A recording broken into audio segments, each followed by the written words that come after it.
வர்க்கும் இறைவா போற்றி. திருக்கழுக்குன்றில் செல்வா போற்றி. பொறுப்பமரு பூவனத்து அரணே போற்றி. காவாய் கனகத்திரளே போற்றி. கைலை மலையானே போற்றி போற்றி. தந்தை தாயாவானும் சார்கதீங்காவானும் அந்தமிலா இன்ப நமக்காவானும் எந்தனுயிரு தானாகுவானும் சரணாகுவானும் அருட்கோனாகுவானும் குரு. தெளிவு குருவின் திருமேனி காண்டல், தெளிவு குருவின் திருநாமம் செப்பல், தெளிவு குருவின் திருவார்த்தை கேட்டல், தெளிவு குரு சிந்தித்தல் தானே. அருட்குருநாதர் சோமசுந்தரநாயகர் திருவடிகள் போற்றி போற்றி. அருட்குருநாதர் மறைமலை அடிகள் மலரடிகள் போற்றி போற்றி. அருட்குருநாதர் அழகரடிகள் அடியிணைகள் போற்றி போற்றி. அருட்குருநாதர் ஆடலர செய்யா திருவடிகள் போற்றி போற்றி. காவாய் கனகத்திரளே போற்றி. கைலை மலையானே போற்றி போற்றி. பேரன்புடைய பெரியோர்களே, உங்கள் அனைவருக்கும் என்னுடைய அன்பார்ந்த வணக்கங்களையும் வாழ்த்துக்களையும் தெரிவித்துக் கொள்கிறேன். கடந்த 5-6 நாட்களாக சோமசுந்தர நாயகர் அவர்களுடைய அருள் வரலாற்றை நம்முடைய மறைமலை அடிகளார் அவர்கள் எழுதியிருக்கிற அந்த நூலின் அடிப்படையில் அப்படியே அதை படித்து சிந்தித்து வருகின்றோம். அந்த வகையில் இன்றைக்கு 7வது நாள். நேற்று நாம் பார்த்ததிலிருந்து தொடர்ந்து நாம் பார்க்கிற போது நம்முடைய அடிகளார் அவர்கள் எழுதியிருக்கிற அந்த வகையில் சில பகுதிகளை படித்து அப்படியே நாம் பாடலாம். நாயகர் அவர்கள் சைவ சித்தாந்த உண்மைகளை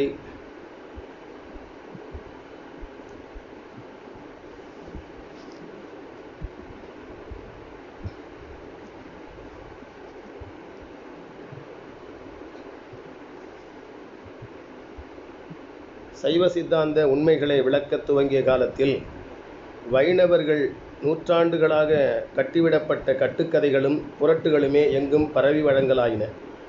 அவர் சைவ சித்தாந்தம் வழங்க தொடங்கிய காலத்தில் வைணவர்கள் அவர்களுடைய அந்த கட்டுக்கதைகள் தான் அதிகமாக பரவி இருந்தது என்று சொல்லுகிறார். வடமொழியையும் அதன்கண் உள்ள நூல்களையும் வேறு அவங்க பார்ப்பனர்கள் தவிர வேறு குலத்தவர் எவரும் ஓதலாகாது என்னும் ஒரு கற்பனையை உண்டாக்கி அதனை அவர்கள் மற்றையோர்க்கு வற்புறுத்தி சொல்லி வந்தமையாலும் பார்ப்பன அல்லாதார்க்கு வடநூல் கற்பிக்கும் பள்ளிக்கூடங்களோ ஆசிரியர்களோ இல்லாமையாலும் பார்ப்பனர் அல்லாதாரால் வடநூல் பயிற்சி செய்வது சிறிதும் இயலாதாயிற்று. அவங்க தவிர வேறு யாரும் அந்த வடநூல்லாம் படிக்கக்கூடாது சொன்னதுனால அதுக்கு இருக்கக்கூடிய பள்ளிக்கூடங்கள், பார்ப்பன அல்லாதார்களை சேர்க்கின்ற பள்ளிக்கூடங்களோ அதற்குரிய ஆசிரியர் இல்லாத காரணத்தால் அதெல்லாம் இல்லாமல் போய்விட்டது என்று வருகிறார். வடமொழி தென்மொழி ஆங்கில மொழி பயிற்சி எங்கும் பரவி இருக்கும் இந்நாளில் கூட பார்ப்பனர் அல்லாதாரால் வடநூல் கற்றற்கு வடமொழி கல்லூரிகளில் இடந்தரப்படாதிருக்கையில் வடமொழி தென்மொழி பயிற்சி அருகிய அந்நாளில் தமிழ் மக்கள் அவற்றை எளிதில் கற்றுதல் இயலுமோ என்பது நன்கு எண்ணி பாருங்கள். இப்போவே இப்படி இருக்குது, அந்த காலத்தில் எப்படி இருக்கும் பாருங்கள், அந்த காலத்தில் எப்படி இருக்கும் எண்ணி பாருங்கள் என்று நம்மளை எண்ணி பார்க்க வைக்கிறார். ஆகவே பார்ப்பனர்கள் தமது உயர்வுக்கு தமது நலத்திற்கும் தமது கொள்கைக்கும் வேண்டுவனவெல்லாம் நாம் வேண்டும் மட்டுங்கால் தோறும் காலந்தோறும் படைத்து அவை தம்மை பழைய வடநூல்களில் நுழைத்து வைத்ததும் அல்லாமல் புது புது நூல்களாகவும் இயற்றி அவையெல்லாம் கடவுளால் அருளி செய்யப்பட்டவைகள் என மொழிந்து தாம் செய்த புரட்டுக்களிலும் உள்ள பொய்மைகளை உணர்ந்தவர்கள் கேட்கவட்டாமல் அவர்கள் வாயும் அடைத்து விட்டார்கள். நாம் எழுதுனதெல்லாம் கடவுள் எழுதுன்னு சொல்லி அதில் புகுந்து விட்டாங்க. கேட்குறவங்களுக்கு பதில் சொல்ல முடியாதபடி அவங்கள வாய் தரக்கூடாமல் பண்ணிட்டாங்க. இவ்வாறு 1000 ஆண்டுகளாக வைணவ மாயாவாத அன்பர்கள் கட்டிய கட்டுக்கதைகளுக்கு கொள்கைகளுக்கும் இத்தெந்தமிழ்நாடெங்கும் பரவி வருகையில் மெய்கண்ட தேவ நாயனாரும் அவர்தம் மாணாக்கரும் அவர் வழி வந்த ஆசிரியர்களும் தோன்றி அவற்றின் பொய்மை காட்டி சைவ சித்தாந்த உண்மை தேற்றி சிவஞான போதம், சிவஞான சித்தியார் முதலான மெய்நூல்கள் அருளி செய்து தமிழ் மக்கள் உண்மையை கடைபிடித்து உயர் நெறிதை கூட்டச் செய்தனர். அவங்க தான் அதை அதிகமாக தெரிய வைத்தார்கள். என்று அடிகளார் சொல்லுகிறார். நம்முடைய மெய்கண்டார் போன்றவர்கள் தோன்றிய பின்னால் தான் அது தோன்றியது என்று சொல்லுகிறார்கள். தமிழ் மக்கள் உண்மை கடைபிடித்து உயர்நெறியை கூட செய்தவர். அவர்களுக்கு பின் நம்முடைய மெய்கண்டதவருக்கு பின்னால் அவருக்கு சிற்றம்பல நாடி சீர்காழி சிற்றம்பல நாடிகளும் அவர்தம் மாணாக்கர்களும் தோன்றி சைவ சித்தாந்த உண்மைகளை எங்கும் பரவச் செய்தனர். அவர்களுக்கு பின் குமரகுருபர சுவாமிகள் தாயுமான சுவாமிகள் தோன்றி சைவ சித்தாந்த உட்பொருள்களை எங்கனும் விளங்கச் செய்தனர். அப்புறம் எல்லா இடமும் இப்படி பரவச் செய்தார்கள் என்று சொல்லுகிறார். இதே காலத்தில், அதாவது இந்த காலகட்டத்தில் அப்பைய தீட்சிதரும் அரதத்த சிவாச்சாரியாரும் தோன்றி வடமொழி மெய்நூறு பொருள்களை விரிவாக எடுத்துக்காட்டி அவை முற்றும் சிவபிரான் முழுமுதல் தன்மையினையே விளக்குதலும் அவற்றிற்கு மாறாக பின்வந்தாரால் செய்யப்பட்ட வடமொழி பொய்நூல்கள் முழுமுதற் கடவுளாகிய சிவத்தை பழித்து பேசி பல பிறவியில் பிறந்து உழன்று மாண்ட மக்களாகிய அரசர்களை முழுமுதற் கடவுளாக்கி தீவினை பெருக்குதலும் பிரிந்தினிது விளங்கத் தெருட்டினார்களாயினும் இவர்கள் இயற்றிய நூல்களெல்லாம் சொல்வழக்கில் இல்லாத வடமொழியில் ஆக்கப்பட்டிருத்தலின் அவை வடமொழி வல்லார்க்கன்றி அகுது அறியாது ஏனை பொதுமக்களுக்கும் தமிழாசிரியர் இயற்றிய நூல்களைப் போல் பயன்படுதல் இலவாயின. அப்படி அந்த நூலெல்லாம் வந்தபோது அதெல்லாம் வடமொழி தெரிஞ்சவரை மற்றவங்க யாராலையும் தெரிஞ்சுக்க முடியாமல் போய்விட்டது என்று சொல்லுகிறார். இனி தாயுமான சுவாமிகளுக்கு பின் வடமொழி கடலும் தென்தமிழ் கடலும் ஒருங்கு நிலை கண்டுணர்ந்த மாதவ சிவஞான முனிவரர் தோன்றி வடமொழி மெய்நூறு கருத்தும் செந்தமிழ் முடிவும் தேற்றி சிவஞான போத சிற்றுரை பேருரைகளும் தொல்காப்பிய சூத்திர விருத்தியும் இயற்றி உதவினார். இந்த காலகட்டத்தில் தாய்மான சுவாமிகளுக்கு பின்னால் வடமொழியும் தமிழ்மொழியும் நன்றாக தெரிந்தவர் நம்முடைய சிவஞான முனிவர். அவர் தான் தொல்காப்பிய சூத்திர விருத்தி, சிவஞான போதம், சிற்றுரை விளக்கம், பேருரை என்றெல்லாம் செய்தார்கள். அருந்தவ பேராசிரியர் அருளி செய்த உரைநூல்களே தமிழின் முதன்மையும் சிவத்தின் முதன்மையும் ஐயம் தெரிவர உணர்த்தியது. அவருடைய சிவஞான முனிவருடைய சிற்றுரை பேருரை அதுதான் தமிழினுடைய சிறப்பு. அந்த தொல்காப்பிய சூத்திர விருத்தி உரையெல்லாம் தான் சேர்ந்து வந்த பிற்பாடு தான் தமிழினுடைய முதன்மையும் சிவபெருமானுடைய முழுமுதல் தன்மையும் ஐயந்திரிபர தமிழர்கள் உணர்ந்து கொள்வதற்கு பெரிதும் காரணமாயிருந்தது.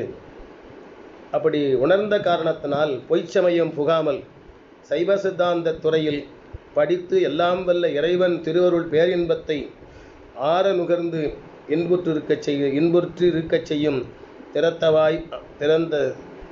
வாய்த்ததும் துலங்கலாயின. அப்படி இந்த மாதிரி அவருடைய நூல்களால் தான் நாம் இந்த மாதிரி சிவத்தினுடைய நிலை அடைவதற்கு சைவ சித்தாந்த கொள்கைகளை தெரிந்து கொண்டு அந்த வழியிலே ஒழுகுவதற்கான வாய்ப்பு ஏற்பட்டது அப்படி என்று சொல்லுகிறார்.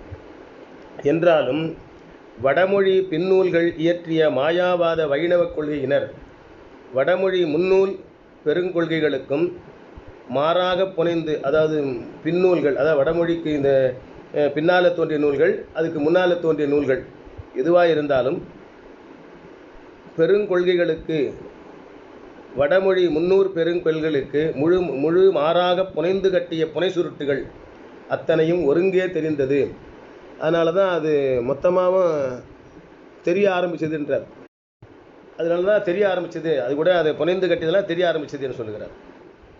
அத்தனையும் ஒருங்கே தெரிந்தது அவற்றால் எம்போர்வால் மயங்காமல் இருப்பதற்கு. அப்படி தெரிந்த பின்னாலே அதனால் மயங்காமல் இருப்பதற்கு ஒருங்கே தெரிந்து அவற்றால் எம்போல்வர், அந்த வடமொழி நூல்கள் சொல்ல கருத்துக்கள் எல்லாம் படித்து பார்த்துட்டு அதில் போய் மயங்காமல் இருக்கிறதுக்கு எம்போல்வர் அடிகளார் சொல்கிறார், தன்னை சொல்லிக் கொடுக்குறார்.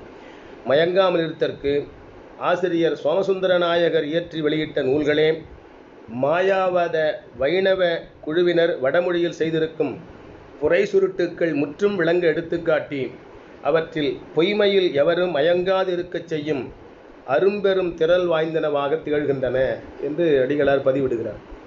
சோமசுந்தர நாயகர் தோன்றி இப்படி பல நூல்களெல்லாம் வந்துள்ளேன்னா அந்த வடமொழி முன்னூல் பெருங்கொள்கைகளெல்லாம் நாம் உணர்ந்து அதில் மயங்கி போய் அதிலே கிடத்திருப்போம். இப்படி ஒரு வாய்ப்பு சைவ சித்தாந்தத்தையும் தமிழையும் தமிழ் சார்ந்த சமயத்தையும் ஆன்மீகத்தை நாம் தெரிந்திருக்க முடியாது என்று சொல்லியிருக்கிறார்.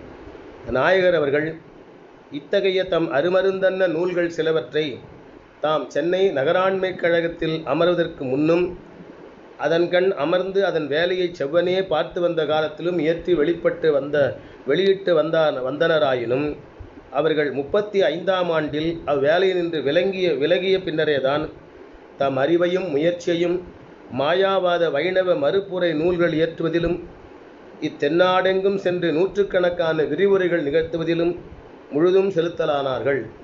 அவங்க சில நூல்களெல்லாம் அவங்க எழுதியிருக்கிறாங்க, அது நகராண்மை கழக பணியில் இருந்த போதும் அதற்கு முன்னாலும். ஆனால் அப்படியே இருந்தால் கூட தன்னுடைய 35 ஆண்டில் அவ்வேலையிலிருந்து விலகுகிறார்.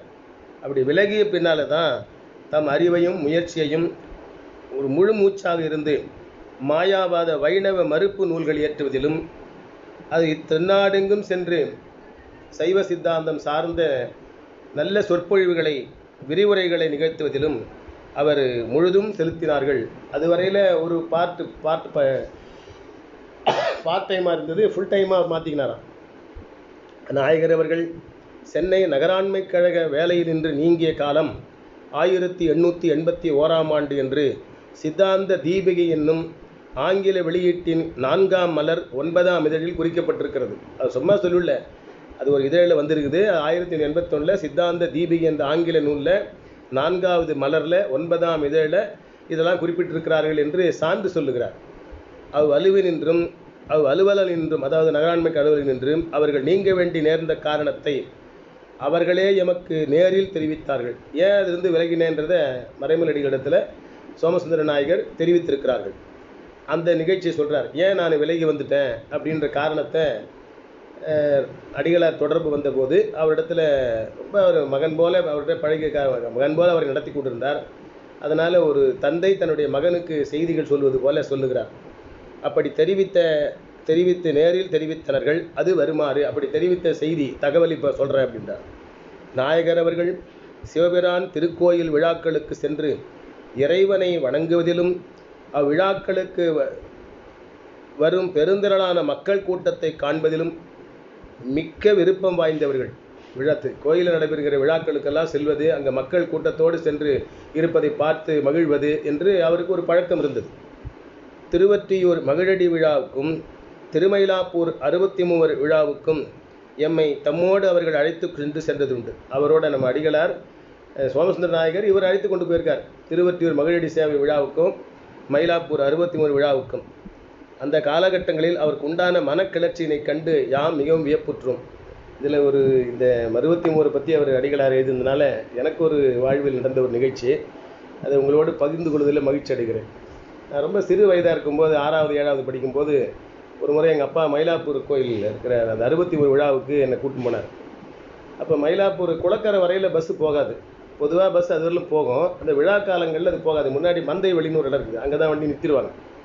அங்கே கொண்டாந்து நிறுத்திட்டு அங்கேருந்து நடந்து தான் போகணும். அப்படி தான் எல்லோரும் நடந்து போகணும். அப்போ நான் அப்பாவுக்கு நடந்து போயிருந்தோம். நாங்கள் கொஞ்சளவு போயிட்டு அந்த குளத்துக்கு கொஞ்சம் முன்னாடி நாங்கள் போயிட்டுருக்கிறது குளத்து போய் குளத்தாண்ட போய் சேர போகிறோம். அங்கேருந்து தான் அந்த ஊர்வலெல்லாம் வரது அங்கேருந்து தான் பார்ப்பாங்க. கோயிலுக்குள்ளே எல்லோரும் முன்னாடி போனால் தான் போக முடியும், இல்லாட்டி மற்றவங்களாம் அங்கே வெளியிலேருந்து தான் பார்க்கணும். அப்படி நின்றுட்டு இருந்தபோது நாங்கள் நடந்து போயிட்டுருக்கிற போது பின்னாடி தருமபுரம் சாமிநாத ஐயா அப்பாவுக்கு நெருங்கிய நண்பர். அந்த தருமபுரம் பிரச்சார நிலையத்தில் அவர் ஓதுவாராக வந்த காலத்துலேருந்து பழக்கம். அவர் பார்த்து எங்கள் அப்பா ஆடலர்ஸுன்னு சத்தம் போடுறாரு. எல்லாம் இன்னைக்கு கூட காதில் கேட்குது.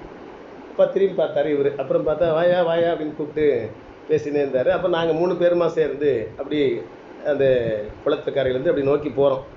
அந்த சாமி 63 வர இடத்துக்கு நோக்கி போகிறோம். அந்த குளத்து இது சாமி அப்படி வருது.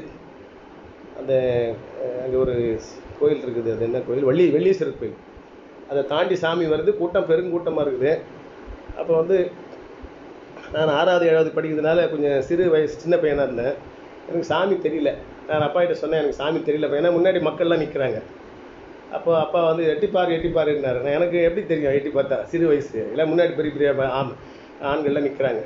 அப்போ தருமபுரம் சாமிநாத ஐயா, பையன் சின்ன பையன் உயரம் கம்மியாகிறான், இவ்வளோ பேர்லாம் நிற்கிறான், தெரியாதுன்றான், நீ தூக்கி காட்டாத, சாமி எப்படி எட்டி பார்ப்பான் பையன் அப்படின்னு சொல்லிட்டு அவர் என்னை அப்படியே தூக்கி அவருடைய தோள் 2 பக்கமும் காலை தொங்க போட்டு சொல்லி அவர் பிடரியில் உட்காந்துக்கின்னு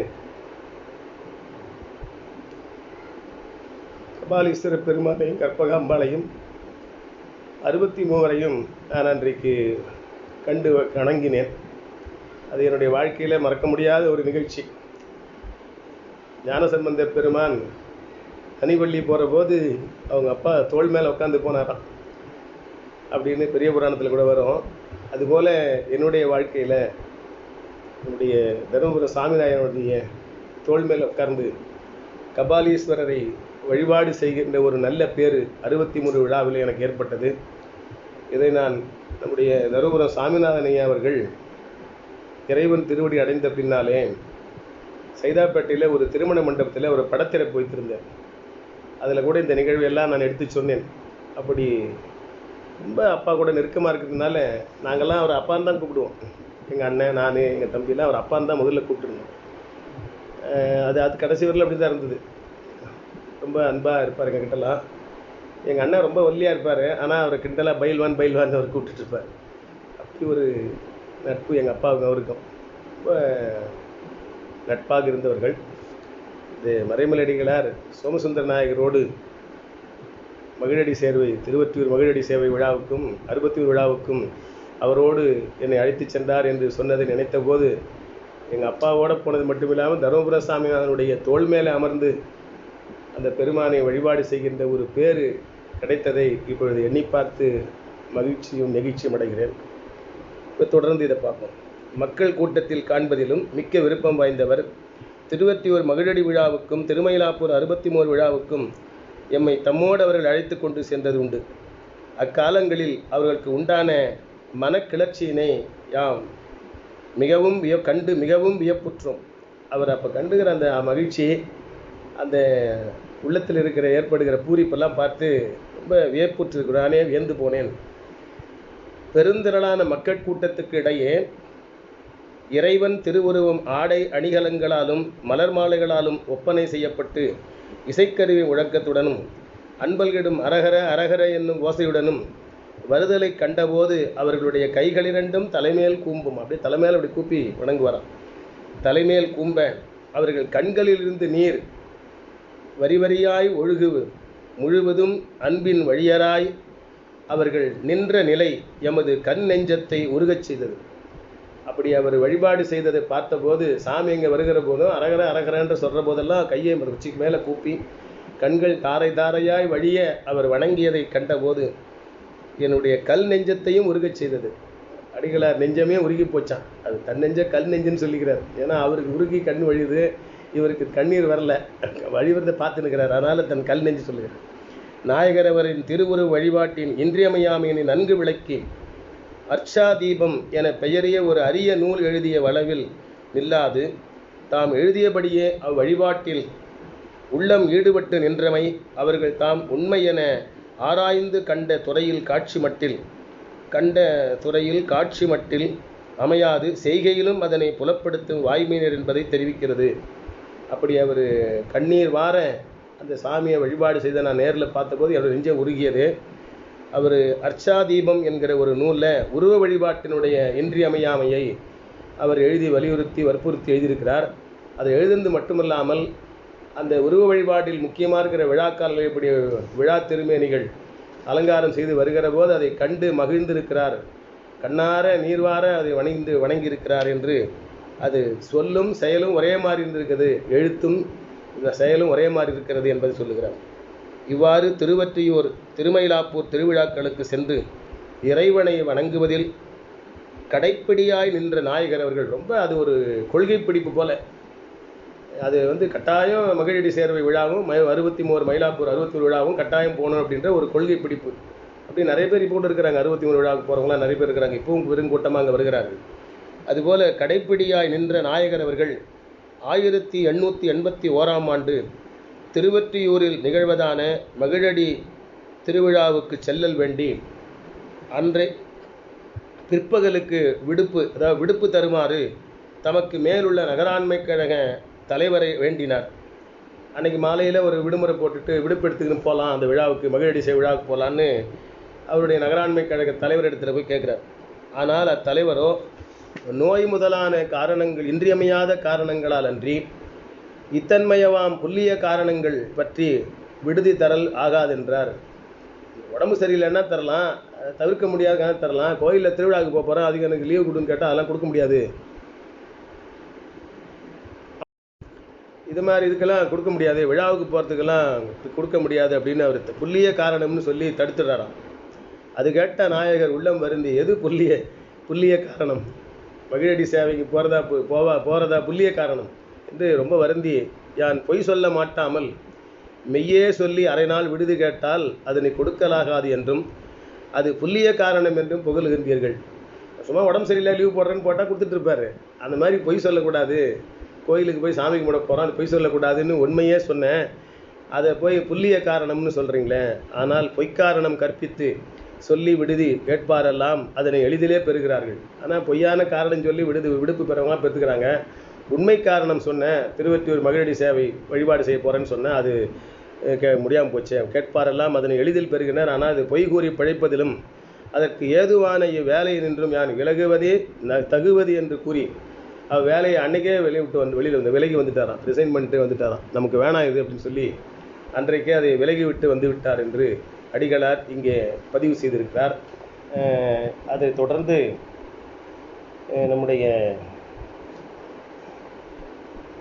நாயகர் அவருடைய வரலாற்றில் சில முக்கியமான சில நிகழ்ச்சிகளை நான் சைவ சித்தாந்த பெருமன்றத்தில்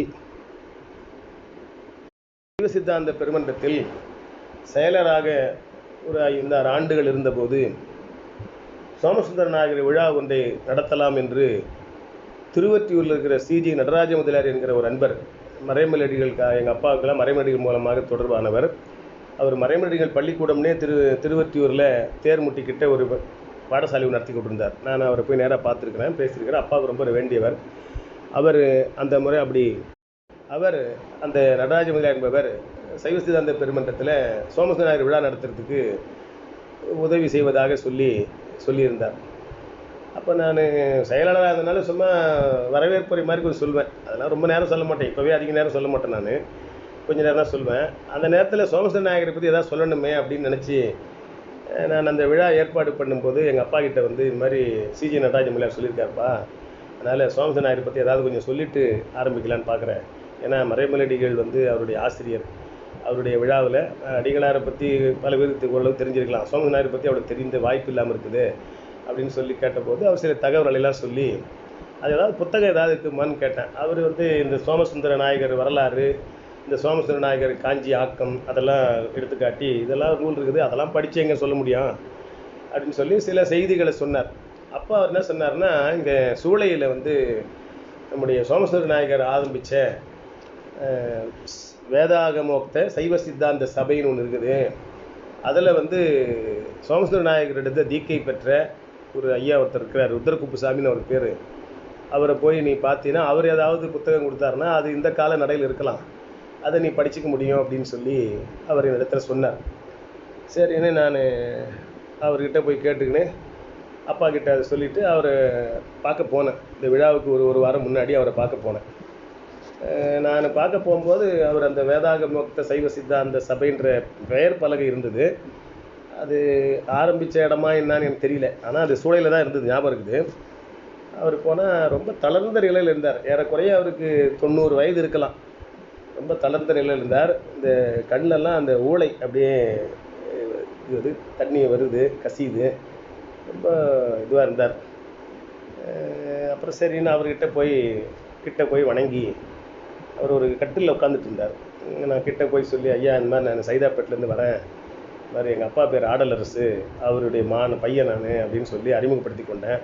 அப்படியா, மறைமலடிகளோடு இருந்தவர் அவருடைய பையனானி அப்படின்னு சொல்லி ரொம்ப அன்பாக என்னை வாழ்த்தி திருநீரெல்லாம் பூசி என்ன தகவல்னு கேட்டார். நான் என்ன நினச்சேன், அவரை பேச சொல்லலான்னு கூப்பிடலான்னு நினச்சேன், எனக்கு இவ்வளோ வயதானவர் தெரியாது.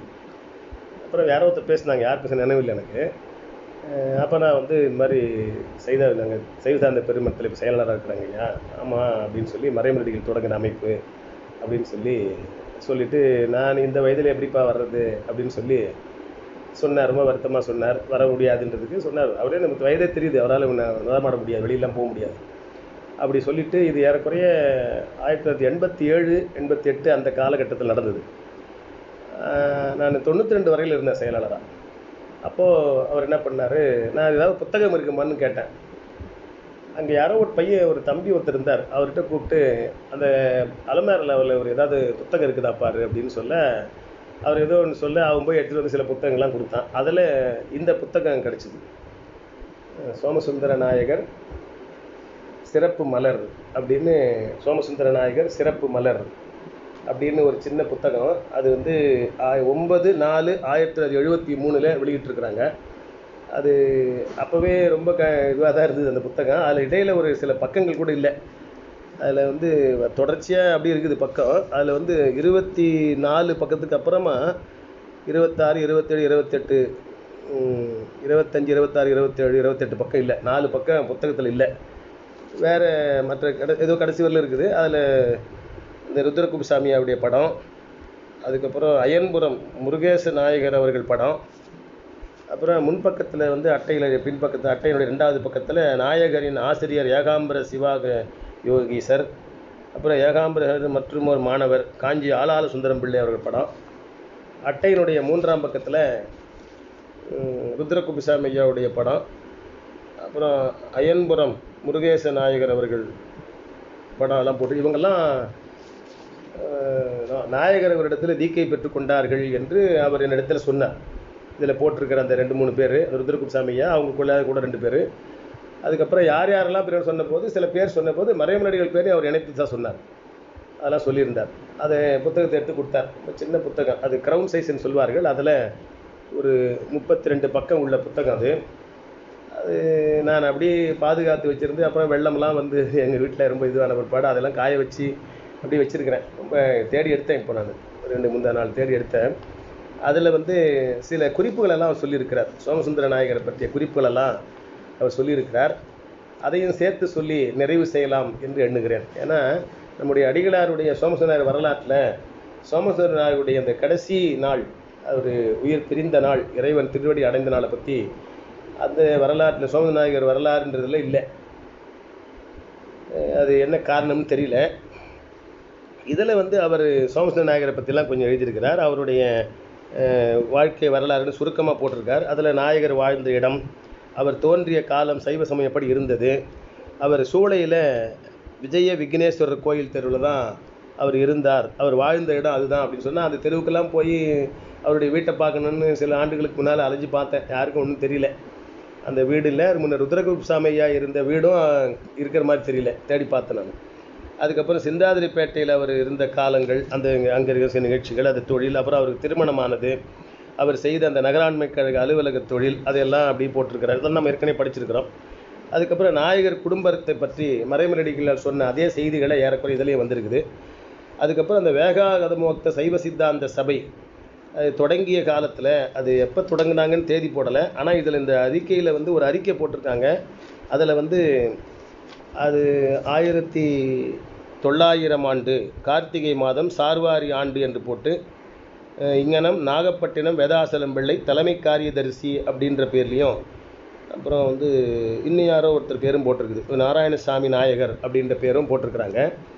அதில் வந்து இந்த வேதாக மோக்த சைவ சித்தாந்த சபையினுடைய அறிக்கையாக ஒரு அறிக்கை போட்டிருக்கிறாங்க. அது 1900 ஆண்டில் வெளியிட்ட அறிக்கை போட்டிருக்கிறாங்க. அது விதிமுறைகள்லாம் போட்டு, யார் நிறுவனர், இதற்கு சபாநாயகர் அதாவது பிரசிடெண்ட் வைதிக சைவ சித்தாந்த சண்ட மாருதம் ஸ்ரீலஸ்ரீ சோமசுந்தர நாயகர் அவர்கள், உதவி சபாநாயகர் அதாவது தலைவர்னு இப்போ சொல்கிறது இல்லை பொழுது, வைஸ் பிரசிடெண்ட்டு மகாஸ்ரீ தண்டலம் பாலசுந்தர முதலியார் அவர்கள், தலைமை காரியதரிசி சீஃப் செக்ரட்டரி, அது ஆங்கிலத்தில் போட்டிருக்கிறாங்க, நாகப்பட்டினம் வேதாசலம் பிள்ளை அவர்கள், முதல் உதவி காரியதரிசியார் முருகேச முதலியார் அவர்கள், first assistant secretary, second assistant secretary உதவி காரியதரிசி 2 நாராயணசாமி நாயகர் அவர்கள், அப்புறம் காரிய நிர்வாக சபையினர் மேனேஜிங் கமிட்டி மெம்பர்ஸ் அப்படின்னு போட்டு மகாஸ்ரீ பிசி கல்யாண சுந்தர நாடார் அவர்கள், மகாஸ்ரீ அனவரத விநாயகம் பிள்ளை அவர்கள் MA, மகாஸ்ரீ திருமலை கொழுந்து பிள்ளை அவர்கள் BA, மகாஸ்ரீ அருணாச்சல நாயகர் அவர்கள், மகாஸ்ரீ சுப்பிரமணிய முதலியார் அவர்கள், மகாஸ்ரீ தி முனிசாமி முதலியார் அவர்கள், மகாஸ்ரீ சோமசுந்தர முதலியார் அவர்கள், மகாஸ்ரீ வேதாசல முதலியார் அவர்கள், மகாஸ்ரீ கோவிந்த நாயகர் அவர்கள் அப்படின்னு அவங்க எல்லாம் அந்த கமிட்டி மெம்பர் அப்படிலாம் போட்டு அதில் என்னென்ன விதிமுறைகள் அதையெல்லாம் கூட சுருக்கமாக அப்படியே போட்டிருக்கிறார்கள். அதுக்கப்புறம் ருத்ரகுப்புசாமி ஐயா அவர்கள் மறைமலடிகளை சந்தித்த போது நிகழ்ந்த ஒரு சிறு நிகழ்ச்சியை போட்டிருக்கிறார்.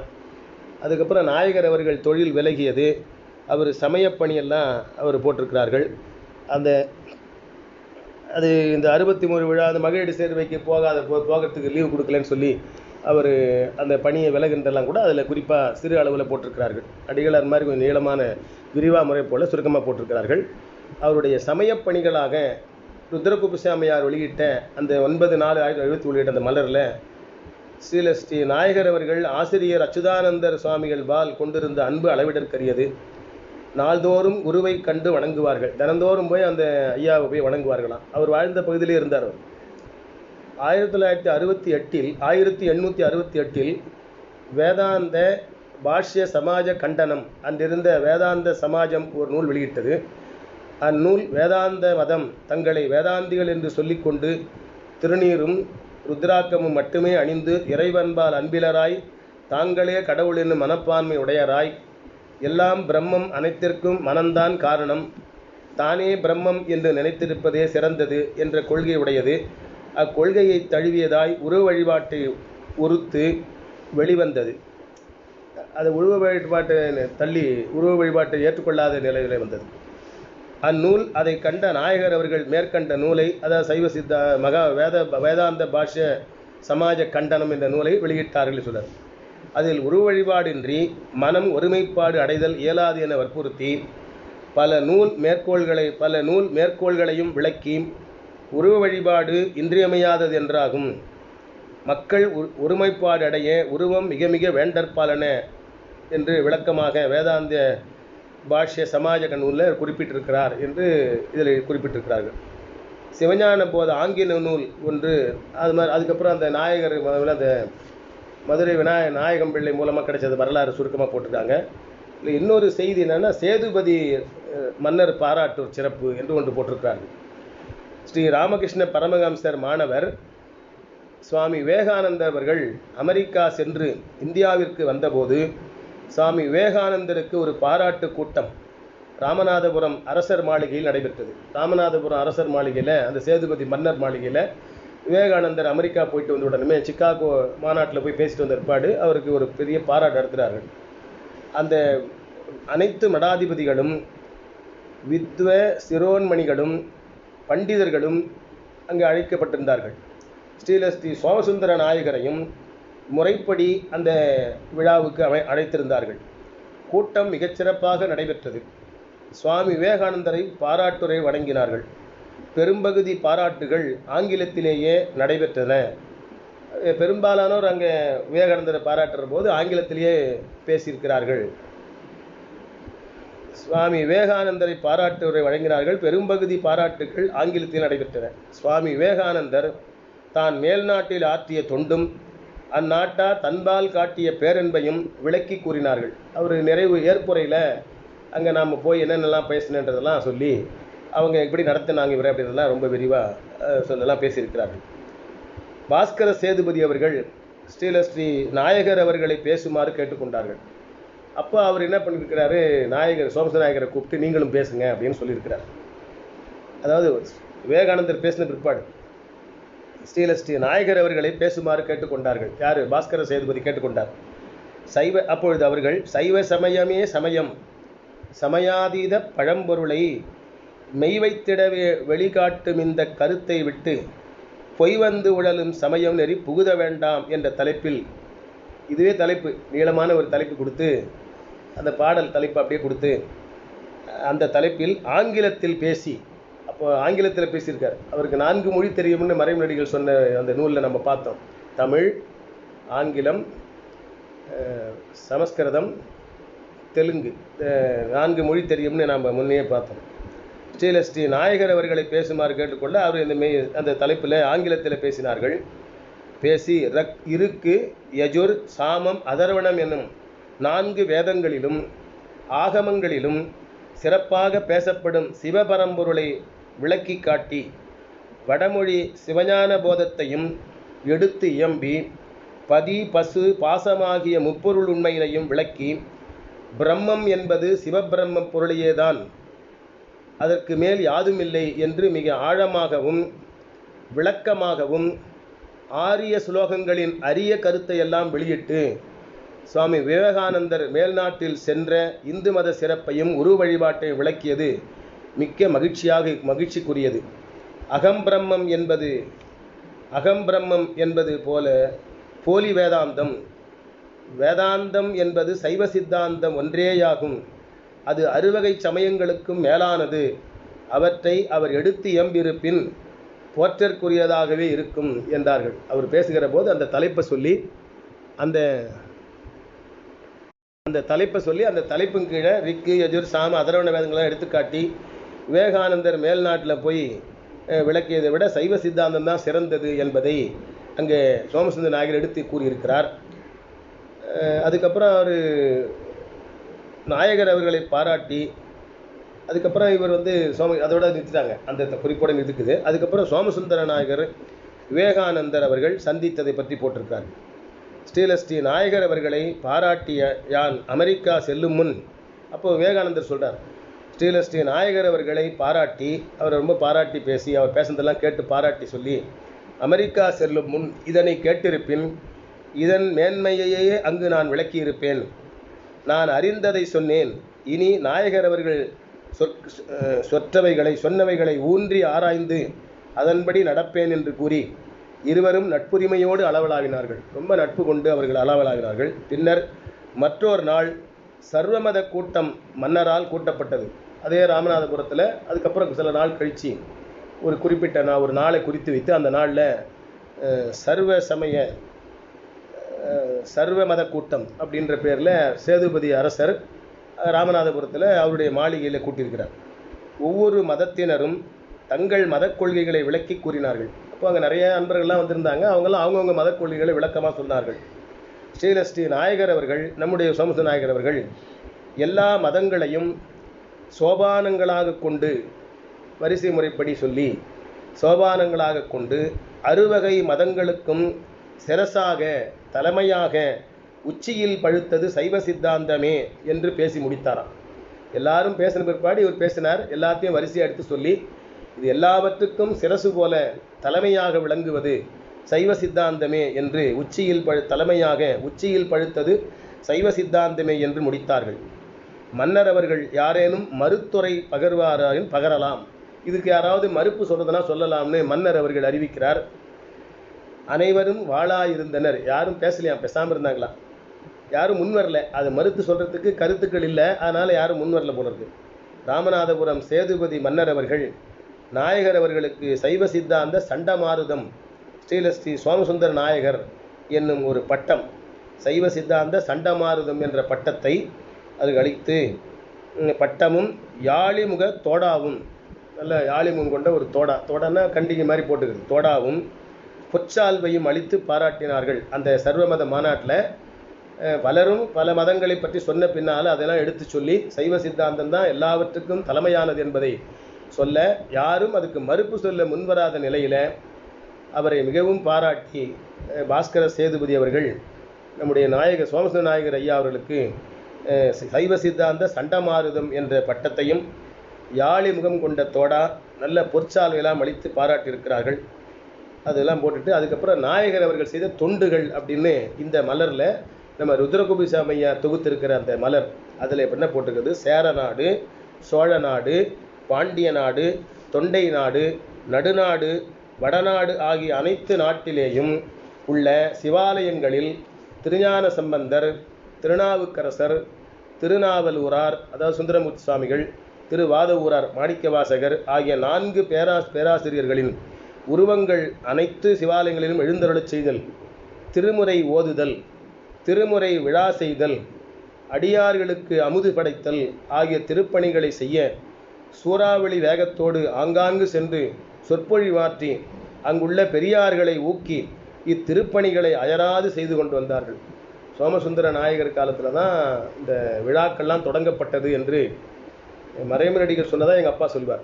அதுக்கு முன்னாடெல்லாம் அப்படி 4 விழாக்கள்லாம் தனியாக எங்கே செய்கிறதில்ல அப்படின்னு சொல்லுவார். அப்புறம் இல்லாத கோயில்களில் 4 வைக்கும்படி அவர் சொன்னார். இதெல்லாம் அவரே சொல்லியிருக்கிறார்.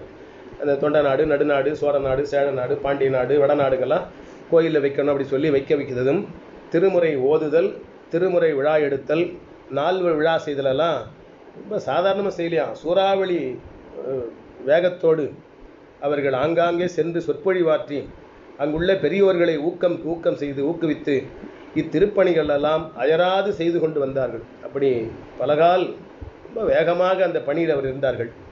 அன்பர்களும் அவர் சொற்படி நடந்து வந்தார்கள். அப்படி அவர் பேச்சை கேட்டவங்கெல்லாம் அவர் சொன்ன மாதிரியே இல்லாத கோயிலில் நால்வரை வைப்பது, திருமுறை விழாக்கள் எடுப்பது, திருமுறைகளை ஓதுவது, திருமுறைகளுக்கு விழா எடுப்பது, நால்வர் விழாக்கள் செய்வது என்று நாயகர் அவருடைய பேச்சை கேட்டு அப்பிருந்து அன்பர்களெல்லாம் தொடர்ந்து செய்து வந்தார்கள். பல திருக்கோயில்களுக்கு சென்று வழிபாடு செய்து வரலானார். சமயாசிரியர் போலவே சந்தானாசிரியர் திருவுருவங்களை அமைக்கவும் அவர் முயற்சி செய்தார்கள். அந்த விழாக்களையும் செய்ய அவர்கள் முயற்சி செய்தார்கள் என்றெல்லாம் சொல்லி சோமசுந்தர நாயகர் அவர்கள் தீக்கை செய்வித்தல் என்ற தலைப்பில் ஒரு பகுதியில் குறிப்பிட்டிருக்கிறார். சித்தாந்த ரத்னாகரம், சித்தாந்த சேகரம் என்னும் நூலில் சைவ சித்தாந்த அன்பர்களுக்கென 36 பக்கம் முதல் 42 பக்கம் வரை சைவர்களுக்குரிய நூல்களையும் ஒழுகும் மார்க்கமும் மந்திரங்களையும் விளக்கியிருக்கிறார் நம்முடைய சோமசுந்தர நாயகர் அவர்கள்.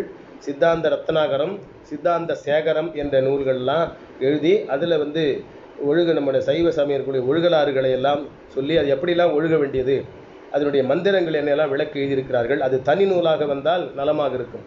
ஏற்கனவே சில நூல்களில் எழுதியிருக்கிறார். அது தனி நூலாக வந்தால் நல்லா இருக்கும்னு 74 அவர் 73 அவர் சோமசுந்தர நாயகர் அதை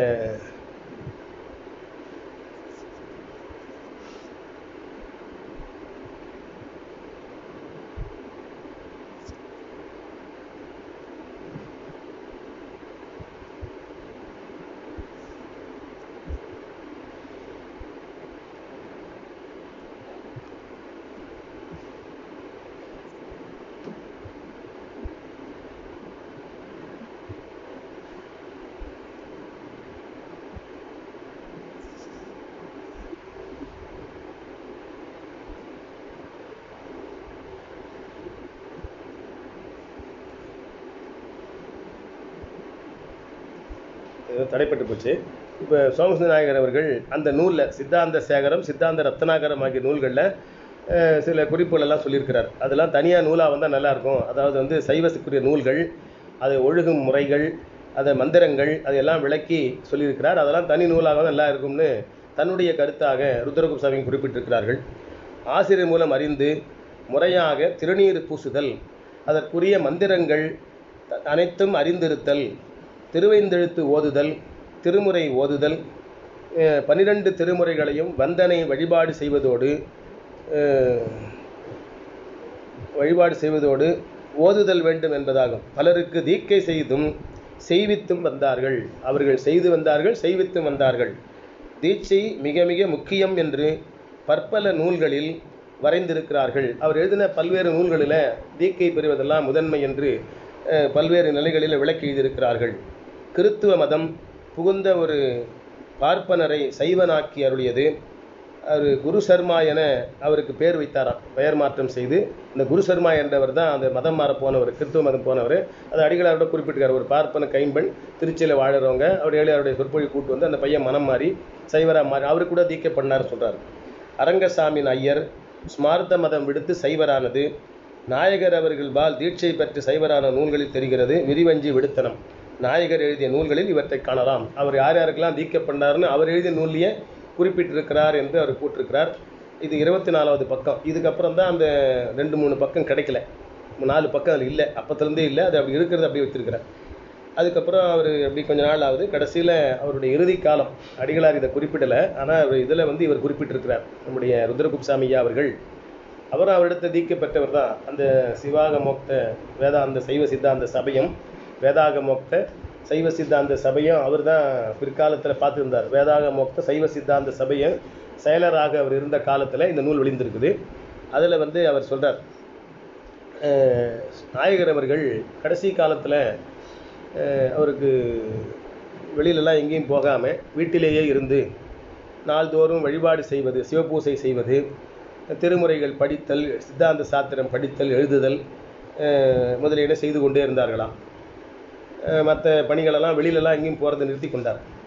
மாணவர்கள் வந்து கேட்டபோது சிந்தித்து சிறிது அயர்வாக இருக்கிறது, ஓய்வாக இருக்க மனம் நாடுகிறது என்று பதில் இருத்தார்கள்.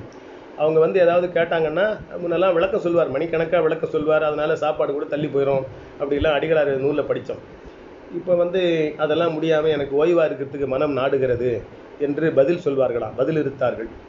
ஒரு நாள் தாக்கர் சத்திரம் காசி விஸ்வநாதர் கோயில் சிவாச்சாரியார் குருக்களை வர சொல்லி ஆகம விதிப்படி கிரியைகளை செய்ய பணித்து முறையாக நீராடி மகன் சிவபாதம், அவருடைய 4 பேர், லோகாம்பாள் முதல்ல இறந்துட்டாங்க, 3வது மகள், மற்ற 2 மகள் ஜெகதாம்பாள், விசாலாட்சி, கடைசியாக பையன் பிறந்தது சிவபாதம். அவர் அவங்களெல்லாம் குளிக்க வச்சு தருப்பை பரப்பி அதன் மேலே படுத்து கொண்டாராம். தன் மகன்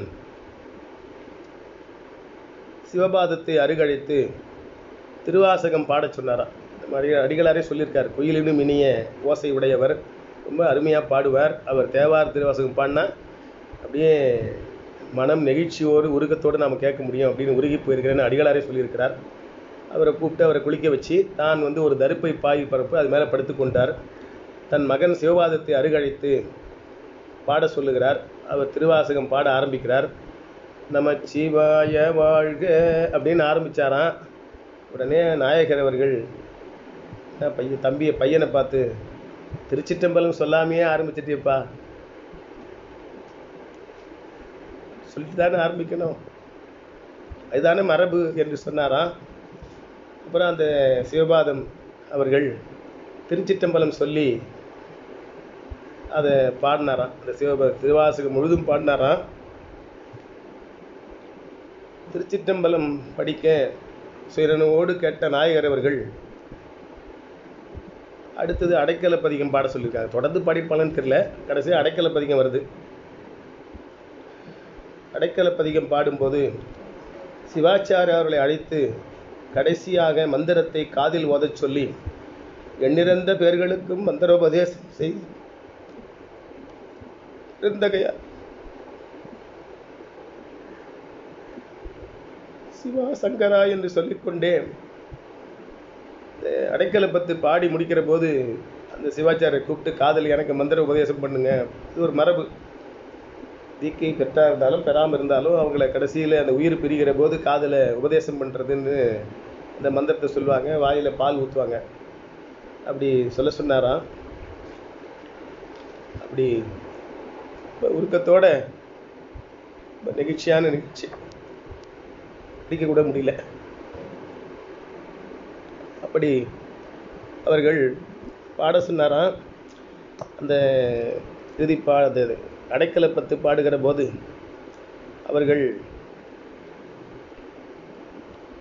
ரொம்ப மனம் உருகி சங்கரா சிவ சங்கரா சிவ சங்கரா சிவ சங்கரா சங்கரா சிவ சங்கரா சிவ சங்கரா சிவ சங்கரா சங்கரா சிவ சங்கரா சிவ சங்கரா சிவ சங்கரா என்று சொல்ல அருகிருந்த அன்பர்களும் மாணாக்கு உறவினர்களும் கண்ணீர் மல்க அவர் சொன்னது அப்படியே பின்னால் திருப்பி சொன்னாங்களாம்.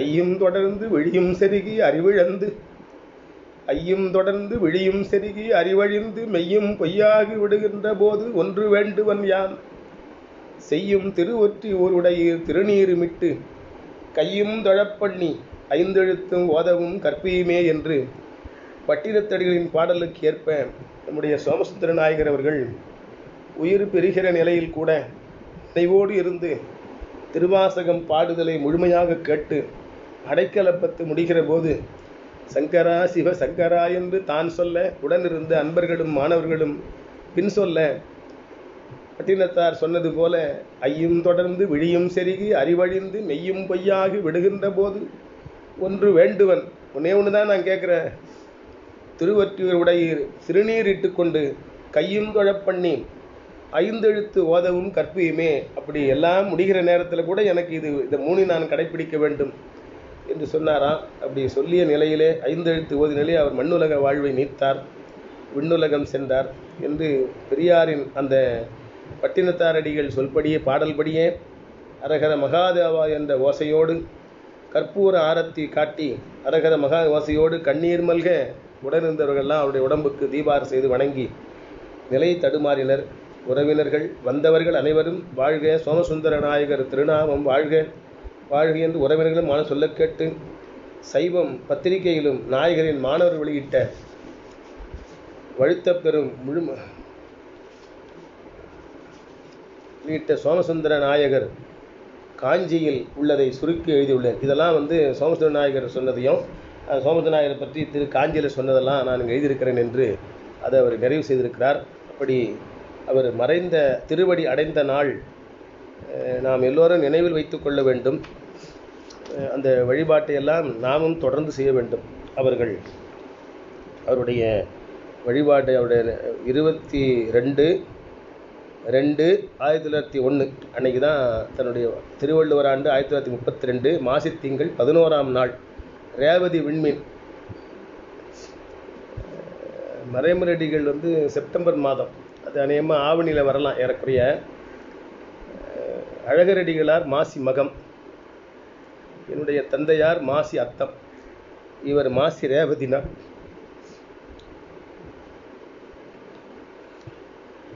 அன்றைக்கு தான் அவருடைய உயிர்.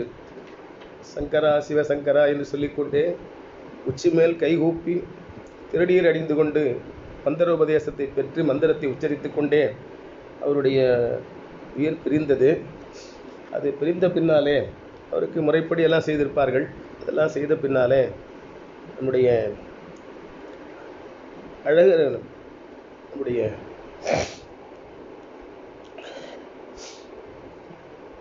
மறைமலை அடிகளார் அவர்கள் தன்னுடைய குருநாதர் சைவ சித்தாந்த சண்டமாரதம் அருட்திரு சோமசுந்தர நாயகர் அவர்கள் இம்மண்ணுல வாழ்கை நீத்தது குறித்து சோமசுந்தர காஞ்சி என்னும் இரங்கல் பாமாலை ஏற்றி அச்சிட்டு நாயகரின் 16ஆம் நாள் வழிபாட்டன்று மாலை நாயகர் அவர்கள் இல்லத்தில் கூடிய உற்றார் உறவினர் சுற்றத்தார் மற்றும் புலவர்மார் முன்னிலையில் கையறு நிலை, தாபத நிலை, மன்னைக்காஞ்சி என்ற பாக்களை கண்ணீர் ஒழுக கழுழ்ந்தபடி, இந்த சொல் பாருங்கள், கழுழ்ந்தபடி, அப்படியே கண்ணீர் ஒழுகினே தான் அந்த கழுழ்ந்தபடியாய் நெஞ்சம் குழைந்து பாடினாராம்.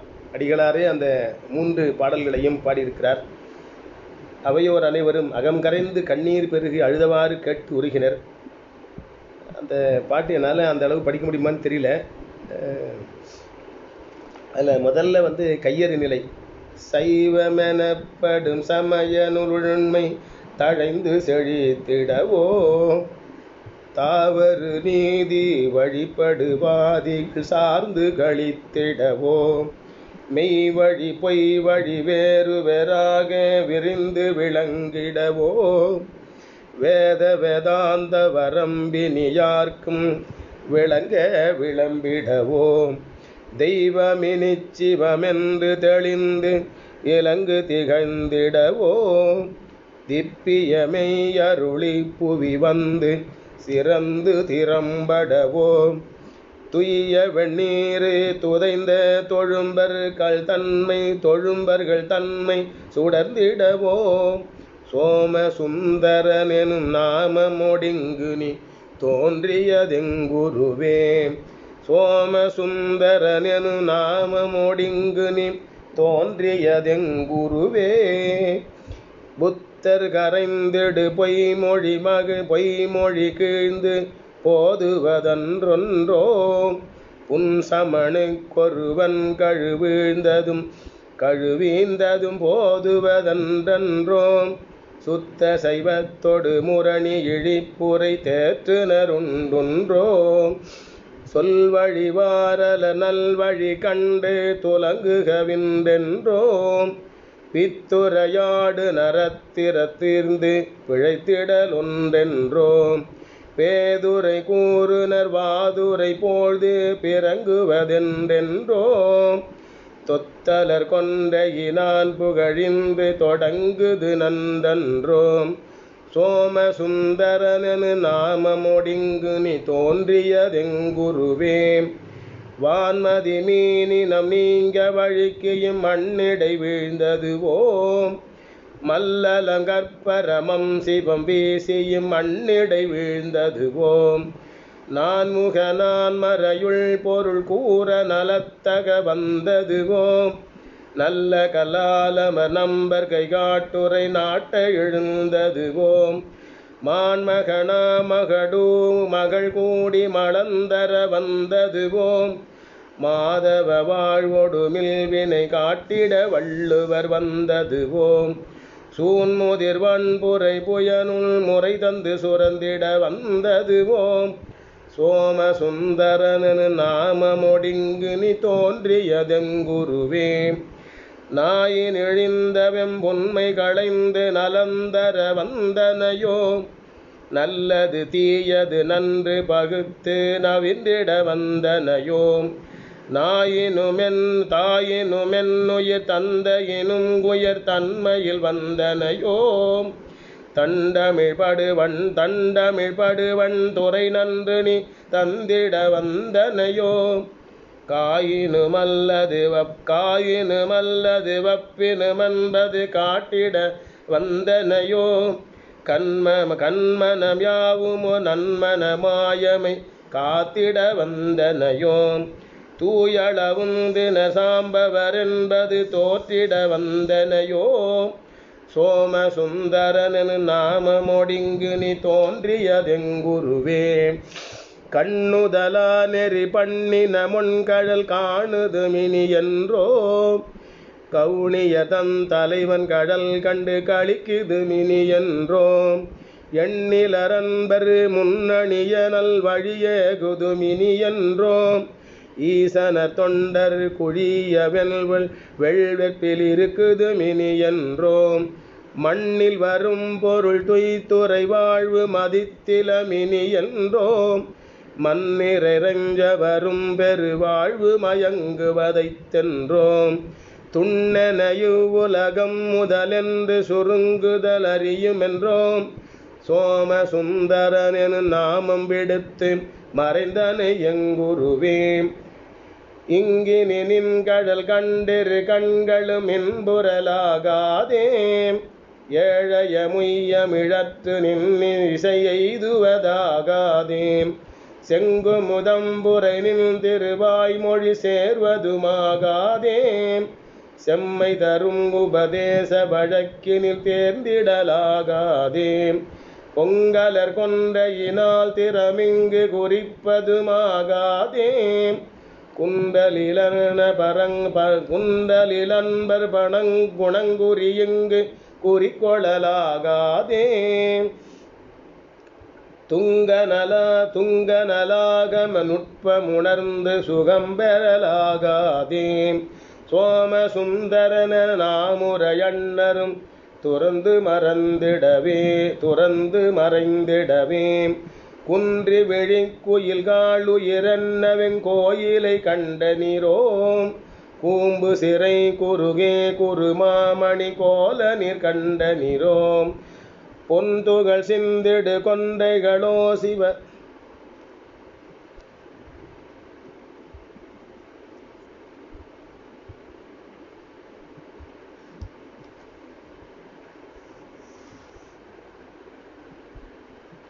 குன்றி விழிக்குயில்கள் உயிர்வெங்கோயிலை கண்ட நீரோம் கூம்பு சிறை குறுகே குறுமாமணி கோல நீர் கண்ட நீரோம் பொந்துகள் சிந்திடு கொன்றைகளே சிவ போதனை கண்ட நீரோம் கன்று முளத்தொடு கண்களுழந்துயர் கண்டுரையாடீரோம் கைலை மலை தலைவன் கடல் வைகினர் கண்டது சொல்லீரோம் துன்று மெமெந்தையை அன்றி நீ காண்குவதென் தோகையை கூறீரோம் சோம சுந்தரனெனு நாமனை கண்டு தொடர்ந்து சொல்தூணுரமே வேதமொடாகம வித்தக நூல்கள் விரிந்து விளங்கிடுமோ வெந்த வெண்ணீற்றொளியின் நிலமெங்கும் விரிந்து பறந்திடுமோ தீதரு நால்வரு திறம்பட மன்பு திகழ்ந்து சிறந்திடுமோ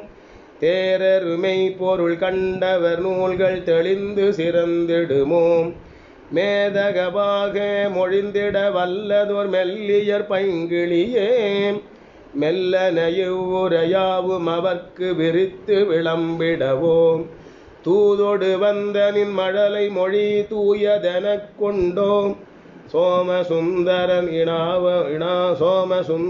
இராவணாமுரு சோமசுந்தரன் இவனாமுரு துன்பர தோன்றுவதெம்முளமே என்று 8 பாடல்களிலே அவர் அந்த கையறு நிலை பாடலாக பாடியிருக்கிறார். எளியனுக்கு வாய்த்த குரல், அது தப்புந்தவரமாக ஏதோ படித்திருக்கிறேன். அடுத்து தாபத நிலை என்ற வகையில் சில பாடல்களை, தாபத நிலை என்ற பாடலில் ஒரு 10 பாடல்கள் அவர் பாடியிருக்கிறார். அரைசேயனுமால் அரு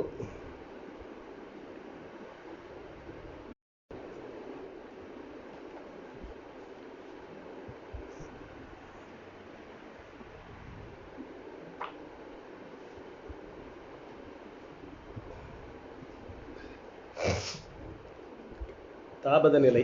அரைசேயனுமால் அருளேயனுமால் உரைசே புகழாய் உடையாயனுமால் தரணி ஒருவல் தகுமோ எனுமால் குருவே எனுமால் குணனின் மனையே சிவமே கருதும் திரளே எனுமால் அவனி யமனி அகலல் எனுமால் தவமே திருவே தலைவா எனுமால் குவிகை தொழுமால் குணனின் மனையே அறிவோ பிறழும் மலமந்தழுனின் குறியும் பிறவும் குலவும் உளமே செறியாதொருவும் திறமே தெரியாதெறியும் கரமே இவனன் செய்யுமே எழிலார் மதியம் இயைனன் முகனே அழியாதுளவே அடையும் எனுமால் வழியா விழுந்தேன் வளனின் மொழியே பழியே இனியோ பழியோ மினியோ பருகல் எனுமால் உயிரே உறவே உலகால் சிவனல் பயிரே தழையப்படுநன் முகிலே எயிலார் புறவ திளையார் திறமே பயில்வாழ் தகுமோ பழியார் பிரிவேன் மறைனா உடையாய் மறையோர் புகழ நிறையார் உரைகள் நிறைப்பாயனுமால் குறையா மதியாய் குணமா மலியே இறையே பிரிய வீரனர் எனுமால் கரவே அறிவாய் கணமும் பெரியாய் உறவோய் பிரிதல் கரவோ உரையாய் அறவேர் இறைவன் அடியே உறைவாய் விரவும் திறமோ விரியாயனுமால் கடலோ கரையும் கருங்கல் உருகு மடலார் மலர்கண் மலிநீர் சொரிய மிடலார் மரமும் மெழுகா உருகும் அடலேரனையா அறியா இதுவோம் அருமை மகனை அகன்றாயனுமால் திருவை நிகரும் சிறுமி அறையும் ஒருவா உரைதல் உருமோ எனுமால் பெருமா பிரிய பெருமோ எனுமால் மொழிய படுமோ முனிவா மனையின் கழிய துயரம் கருதல் அரிதான் அழியா புகழன் அனையின் துயர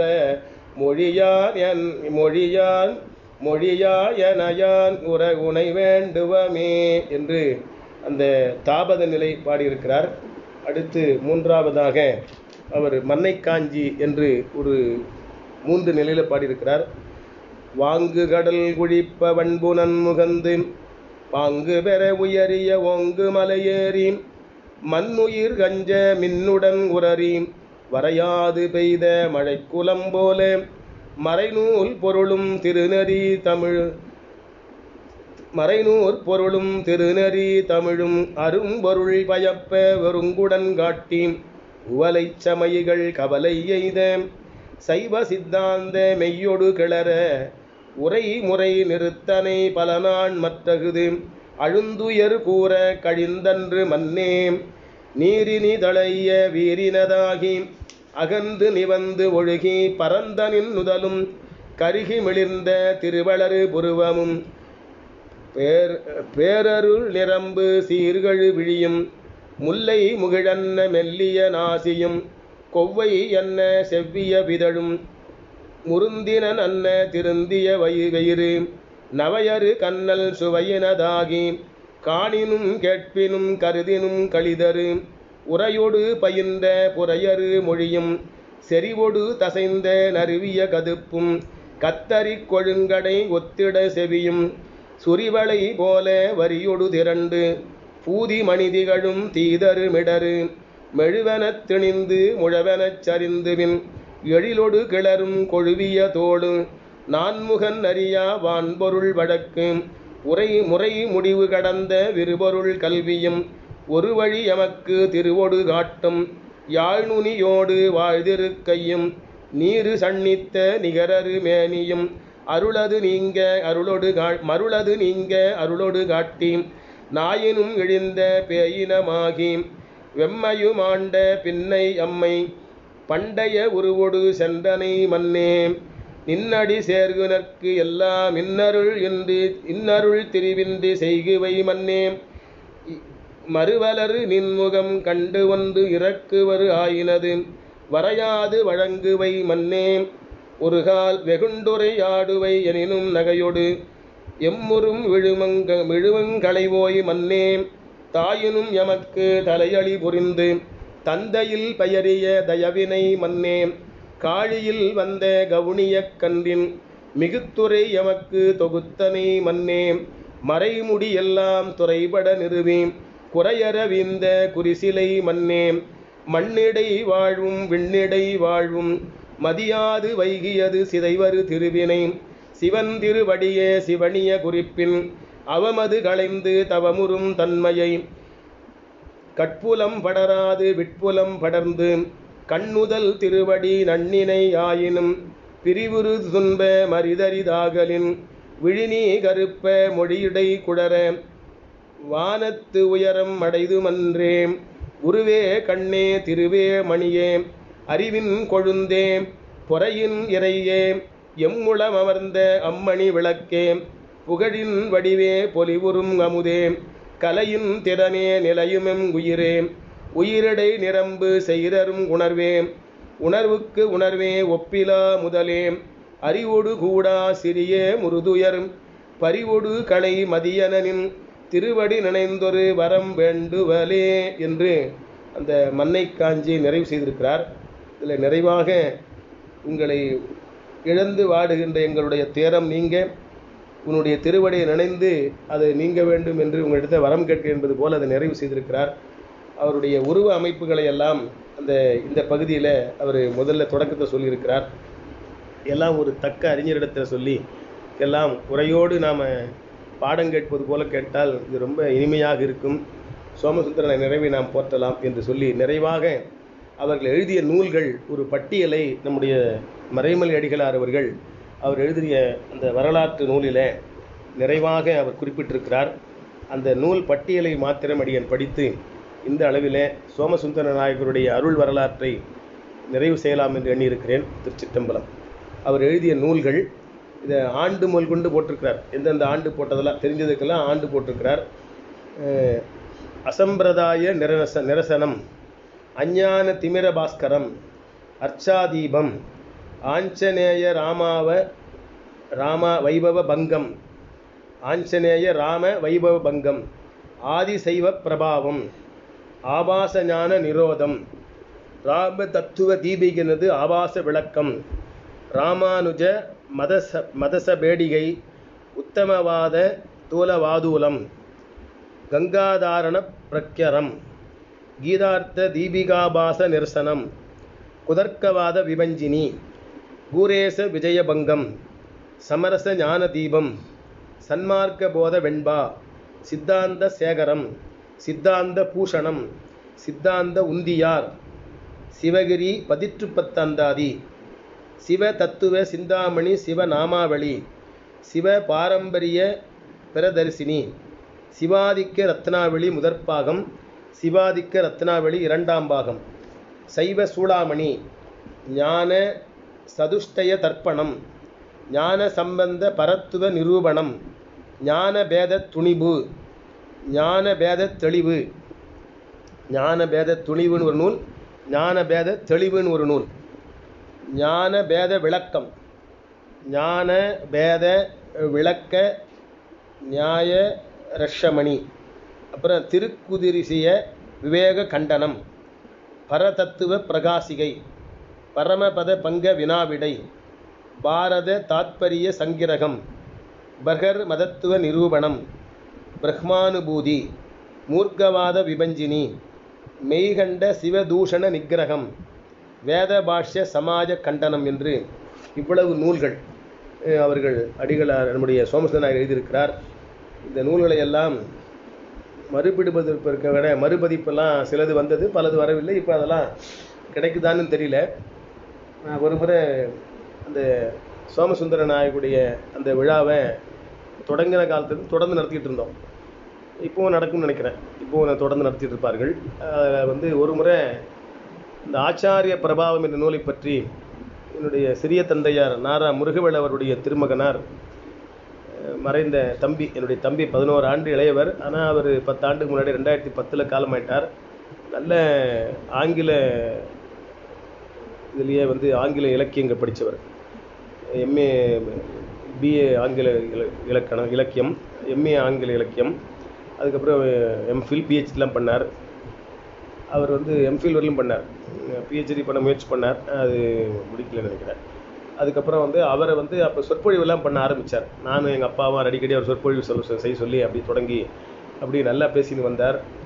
அப்போ சைவ சார்ந்த பெருமன்றத்தில் அந்த ஒரு ஆண்டு நடந்தபோது, நான் தொடங்கிய பிற்பாடு 2-3 ஆண்டு கழித்து ஒரு ஆண்டு அவரை கூப்பிட்டு ஆச்சாரிய பிரபாவம் பற்றி நான் பேச சொன்னேன். அப்போ அந்த நூல் கிடைக்கலன்ன போது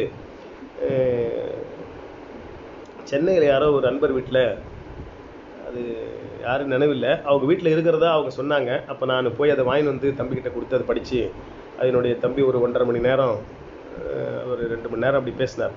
ஆச்சாரிய பிரபாவம் அந்த நூல் நான் ஒரு முறை படிச்சிருக்கேன். அது ரொம்ப அந்த அடிகளார் அந்த சொன்னபடி வட சொற்கள் 3/4 பங்கு, தமிழ்ச்சொல் 1/4 பங்குன்னு இருக்குது. அதனால் அதை படித்து நம்மளால் புரிந்து கொள்ளுகிற அளவுக்கு நமக்கு ஆற்றல் இல்லை. ஏன்னா நமக்கு தமிழே ஒழுங்காக தெரியல, அது வடமொழி தெரியவே தெரியாது, அதனால் அது புரியல.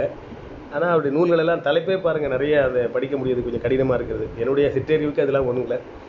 ஆனால் இப்படிப்பட்ட நூல்களை எல்லாம் இந்த காலத்து நடைக்கு ஏற்ப அதுக்கெல்லாம் உரை விளக்கம், அந்த உரைக்கே விளக்கம் செய்கிற மாதிரி ஒரு வாய்ப்பு அமையுமானால், சோமசுந்தர நாயகர் அவர்களுடைய நினைவை என்றென்றும் நான் அந்த நூல்கள் மூலமாக அறிந்து கொண்டு அவர் என்றென்றும் போற்ற முடியும் என்பதை தெரிவித்துக் கொண்டு, அருமையான அவருடைய அருள் வரலாற்றை லியன் மூலமாக கேட்க வேண்டும் என்று விரும்பிய நம்முடைய அரும்பெரும் செல்வர்களாக விளங்குகிற திருவாளர் ஐயாரன், மருத்துவக் கல்லூரியிலே படித்து கொண்டிருக்கிற ராசிபுரம் திரு சீராளன் ஆகிய இருவருக்கும் என்னுடைய நெஞ்சார்ந்த நன்றியை இந்த நேரத்தில் தெரிவித்துக் கொள்கிறேன். ஏன்னா அவங்க பல முறை எனக்கு தொலைபேசியில் தொடர்பு கொண்டு நீங்கள் உங்கள் மூலமாக நாங்கள் கேட்க விரும்புகிறோம் என்று சொன்னார்கள். நான் கூட சொன்னேன், நான்லாம் பெரிய சொற்பொழிவாளர் இல்லைப்பா, இதெல்லாம் எங்கே சொற்பொழி மாதிரி என்னால் பண்ண முடியாது அப்படின்னு சொன்னேன். இல்லைங்க, உங்கள் வாயால் கேட்கணும் என்று சொன்னார்கள். என்மேல் கொண்ட அன்பினாலே அவர்கள் இதை செய்ய வேண்டும் என்று கேட்டுக்கொண்டதற்காக எளியேன்.